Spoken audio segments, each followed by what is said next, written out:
'Twas the night before the NFL draft, and the New York Giants are set to try and add difference makers to their roster with the 5th and 7th overall pick. Just like drafts in the past, a lot can go down in the 11th hour. So New York Post Giants reporter Paul Schwartz joins us to talk Big Blue draft strategy. Now, Paul, ESPN's Adam Schefter said that there are teams with early picks looking to trade back. Do you think the Giants will be one of these teams, and do you think that'll be a good move? Hey, Brandon. Look, the key is for every team that wants to trade back, there has to be a team that wants to trade up, right? Or else these trades don't work. And I find from my reporting that there are a lot more teams that want to go down in the draft than teams that want to go up in the draft. And I think the Giants are certainly in that category. Now, Joe Schoen has said you can't get greedy.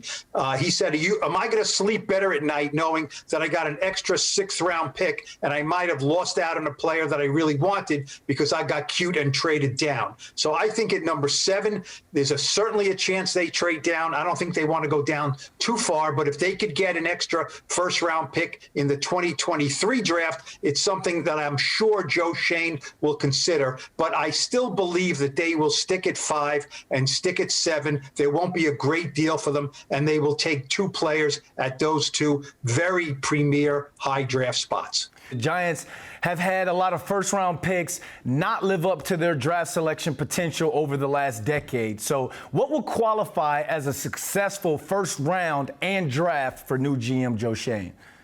Well, just looking at the first round, look, you got 5 and 7. Those guys have to come in and start, be good players. They don't have to be Pro Bowlers right away. You know, you don't have to hear this nonsense about gold jackets and Hall of Fame, things like that. That puts way too much pressure on these young guys.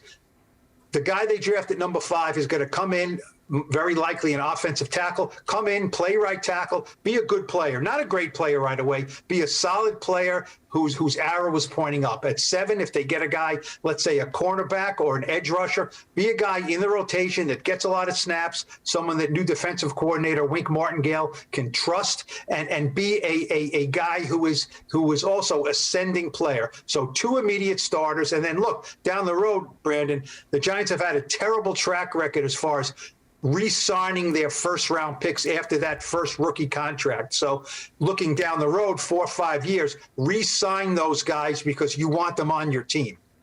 Paul, I bet Giants fans are excited after listening to you, and we can't wait to hear your post-draft thoughts as well. Thanks for joining us.